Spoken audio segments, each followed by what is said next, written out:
Welcome to my vlog. Warahmatullahi wabarakatuh. Kami dari kelompok 2 akan mewawancarai Dinas Pendidikan yaitu Bapak Heliton. Tonton sampai habis ya. Ini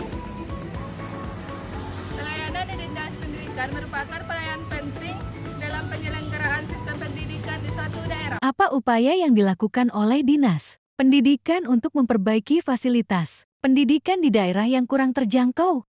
Untuk mengukur tentang pelayanan dinas pendidikan itu ditentukan oleh Ombudsman. Alhamdulillah untuk tahun 2024 dinas pendidikan mendapat predikat terbaik oleh Ombudsman. Ombudsman itu organisasi pemerintah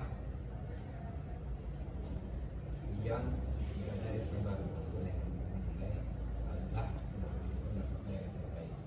Untuk mengukurnya itu sesuai dengan program-program yang telah dilakukan. Kalau tentang guru, kan dinas pendidikan ada 4 bidang. Ada bidang dinas, itu dinas apa namanya itu pendidikan dasar. Nah itulah yang melatih guru di SMP. Itu memiliki 2 kasih, 1 tabib, 2 kasih, 1 kasih SMP, kasih SD. Masing-masing tentu mengukur kekuatan masing-masing, program masing-masing. Contoh di bidang dinas itu mereka sekarang lagi giatnya tentang peningkatan prestasi guru dengan sistem apa namanya guru penggerak. Alhamdulillah untuk tahun ini kita juga mengirim di Jambore HGN 2024 kemarin di Pekanbaru juga guru kita mendapat prestasi yang PAUD juga ada bidang PAUD kemarin predikat pertama guru di Jambore, yang SD itu predikat ketiga di tingkat provinsi Riau. Nah itu tingkat pengukuran secara prestasi guru. Kemudian di bidang pora nanti ada tadinya Ditjas, ada PAUD, ada pora itu pemuda olahraga, kemudian sarana prasarana. Di bidang pora itu tentang kepemudaan. Nah, organisasinya contoh KONI, ya di KONI itu ada cabangnya, nanti ada POLI, ada terus macam. Kita juga mengirim cabang-cabang olahraga ke tingkat-tingkat provinsi dan nasional. Sekarang seminggu yang lalu juga kita mengirim cabang olahraga anak yang kekurangan, contoh anak cacat yang kita ambil dari SLB juga dari desa-desa. Alhamdulillah juga mendapat prestasi di provinsi Riau. Dan untuk renang itu kita sudah di tingkat nasional anak cacat. Jadi cacat macam-macam kan? Sesuai dengan tingkatan mereka masing-masing. Ya, anak yang tangannya umpamanya cengkok sebelah kanan, lawannya juga cengkok sebelah kanan. Lari umpamanya anak tuh kakinya letter O atau letter X, nah juga lawannya disesuaikan dengan kemampuan masing-masing.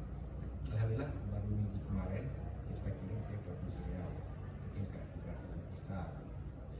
Pembangunan juga apa yang kurang sesuai dengan proposal, sesuai dengan musyawarah, sekolah-sekolah yang daerah-daerah di pelosok yang sudah layak kita bangun. Alhamdulillah sekarang sudah 80% sekolah-sekolah itu sudah ke tingkat pembangunan. Yang jauh, yang berada di pelosok-pelosok, untuk tahun ini kita sudah siswa-siswa pelosok itu sekarang sudah cerdas, sudah pintar. Malah untuk tingkat SD kemarin di tingkat nasionalnya itu dari daerah sulit, kecamatan Kuantan Ubi, yang tingkat SMP-nya dari LTD itu juga berada di daerah-daerah sulit. Alhamdulillah mereka sudah berprestasi sampai tingkat nasional. Ya, jadi intinya kita secara berangsur bertahap per bidang-bidangnya program kita itu bagaimana untuk mencapai dinas pendidikan ini prestasi terbaik setidaknya di provinsi Riau. mencapai program, prestasi-prestasi, kemudian disiplin kita tingkatkan. Ya. Nah, kalau PNS-nya sekarang absen sudah kita tingkatkan dengan melalui absen elektronik, pakai selfie kan, pakai selfie itu merupakan evaluasi kita agar guru-guru kita itu tidak telat, pulang cepat, absen pagi, absen pulang pada titik koordinat sekolah masing-masing. Kita siswa, insyaallah ke depan juga kita absen siswa di sekolah itu bagaimana agar bisa terpantau di dinas pendidikan. Ini sudah kita pelajari dan kita cari aplikasinya. Nah, setiap siswa itu ke depan mudah-mudahan tercapai dengan aplikasi yang kita inginkan, bisa kita pantau melalui kantor. Dan siswa, guru, kepala sekolah, pengawas, korwil, nanti kita pantau ya, pergerakan mereka, program mereka, datang atau tidak, atau malas-malas saja. Nah, kita sedang mencari aplikasinya sesuai dengan anggaran kabupaten kota. Semuanya tergantung anggaran. Apa upaya yang dilakukan oleh Dinas Pendidikan untuk memperbaiki fasilitas pendidikan di daerah yang kurang terjangkau? Iya, itu tadi sudah disinggung tentang sarana prasarana.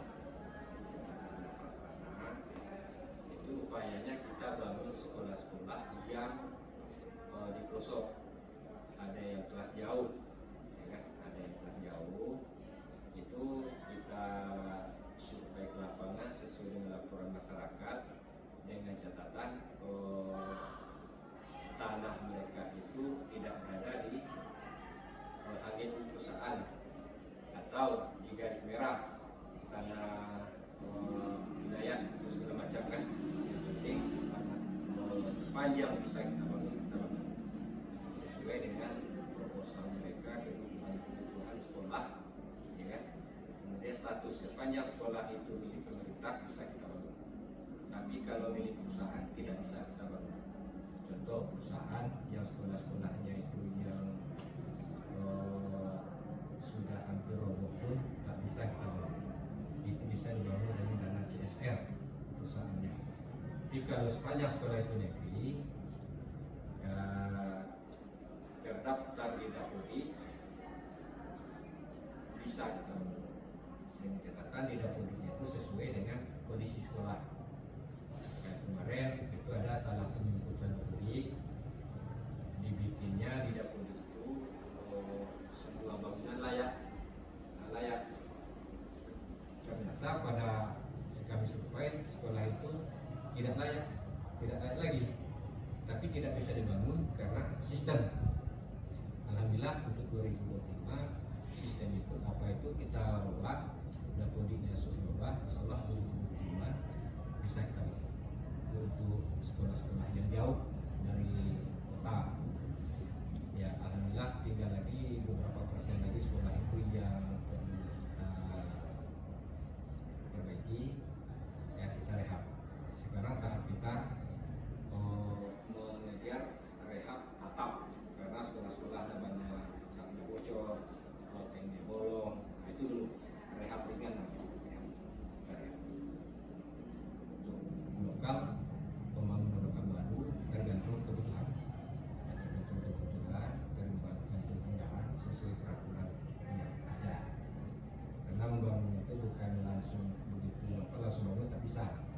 Kita ajukan 2024 dimasukkan dulu ke DPA apanya, terus dibangun 2025. Tak bisa 2024 langsung 2025 tak bisa. Tidak sesuai dengan itu sistemnya.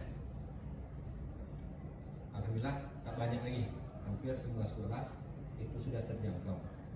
Setidaknya rehab yang sekolah yang jauh. Memang ada beberapa sekolah kelas jauh, contoh di rantau kelas jauhnya tidak bisa kita bangun karena membangun sekolah itu berada di garis merah, ya di dalam HGI pusat. Tidak bisa kita bangun, siswanya banyak, tapi tak bisa kita bangun. Tanah bukan tanah pemerintah, tidak bisa kita bangun. sekolahnya lebih jauh dari SD negeri. Yang induknya bisa dibangun, cabangnya tak bisa dibangun.